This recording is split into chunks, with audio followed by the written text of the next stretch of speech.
Hey guys, my name's Alex, and today I'm going to show you how to speed paint a B1 battle droid for Star Wars Legion. So to start off our model, we're going to base coat him in Rhinox hide. Make sure to shake your pot real good, pop it open, and then we're going to use a large base brush. So I'm going to use this brush right here. It's a number 3, size 3 brush. I'm going to get a good amount on our brush and then put it onto our palette. We're going to thin it down just a bit, 2 thin coats of course, to about that consistency. That's good. Okay, now we're just going to cover the entire model. Very simple. Make sure to not lay it on too thick and get into all of the recesses. Oh, and as you can see, I've already primed my model black, and I've done a little bit of basing. To see how I did this, you can check out my video on how to paint Bosk, and that covers that. So once I've completed this step, we'll be back. Now that that step is completed, we're going to move on to our next step, which is doing an overbrush of XV88. So real quick before we move on to that part though, I want to say that that base coat was very fast.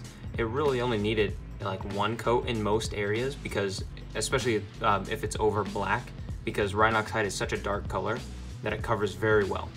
So we're gonna now move on to the next step, XV88, and we're not really gonna need the palette on this. We're gonna be taking our dry brush here. This is a relatively big one.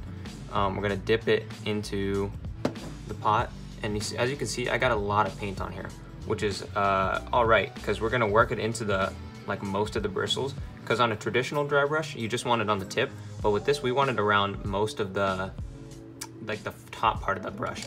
And then we're gonna go kind of crazy. So this part's gonna look a little bit messy, but that's just fine. So this is really just to color in most of the panels and leave the darkest parts that Rhinox hide color. So we're gonna go over the whole model and do this, and we'll be back once that part is complete.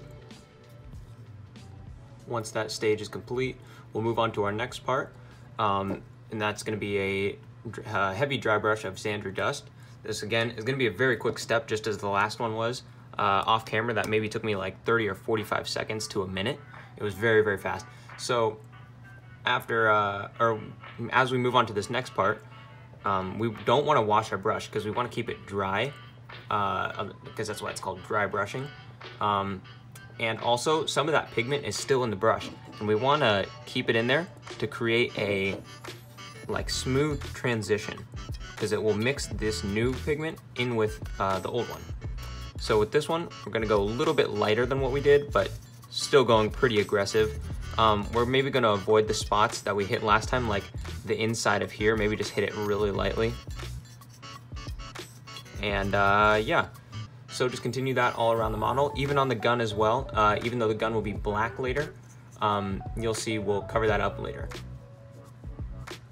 Now that we've completed that step, we're gonna move on to an additional step. This is very optional.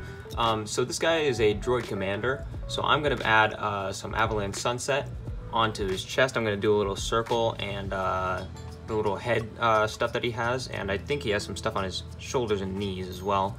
So I'm going to add that as his unit or rank marking. If you're just painting up a standard battle droid, that's fine. Just skip this step completely.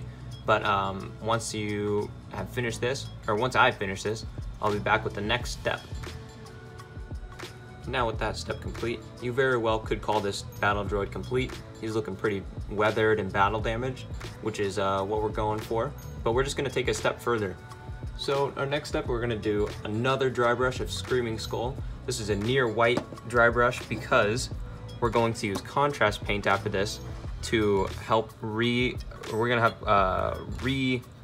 what's the word I'm looking for? Redefine those shadows, I guess, bring them back just a bit. So with this dry brush, we're gonna do pretty light, I'd say. So like if you can see that, we're going for like that kind of like a scratches almost on there. So being kind of selective about this, trying not to cover up too much of that work that we just did, that freehand stuff. There we go. Yeah, so that's pretty much it for that step. After that, we're going to hit the model with some contrast paint. And with that contrast paint, we're going to use Skeleton Horde right here. Give it a good shake because sometimes that contrast paint likes to settle at the bottom where the pigments do. So with this, we're going to take a bit of a larger brush. This one, I believe that this is a number 6 brush. But sometimes brush sizes are relative to the company that produces them. But as you can see, this brush has a big belly, as they like to say. That allows it to hold more paint, especially in this case where it's a thinner paint. So now what we're gonna do is just go over the model and almost like a glaze, we're just gonna tone down those highlights that we just brought in, and that'll help also redefine those shadows.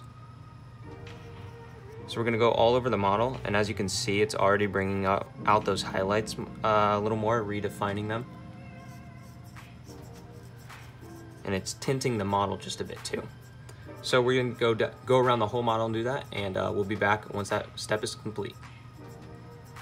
With that step complete, we're nearly done with this model. Now all we have to do is hit that gun with some black Templar contrast paint. Now you can do 1 or 2 coats depending on how thick you lay down. And yeah, it's real simple. This one you just want to go a little heavier maybe. Sorry about that hard cut, my camera stopped recording. But anyway, we've completed that black, and as you can see, our droid is complete. So now all that's left is to do the basing. So for this guy, I'm gonna do the same exact basing that I did on the Bosk tutorial. You can check that out if you wanna see how I based it. And that wraps it up for these guys. They really only took me about 10 or 15 minutes each. So yeah, you can crank these guys out pretty fast. But with that said, thank you guys so much for watching, and stay safe.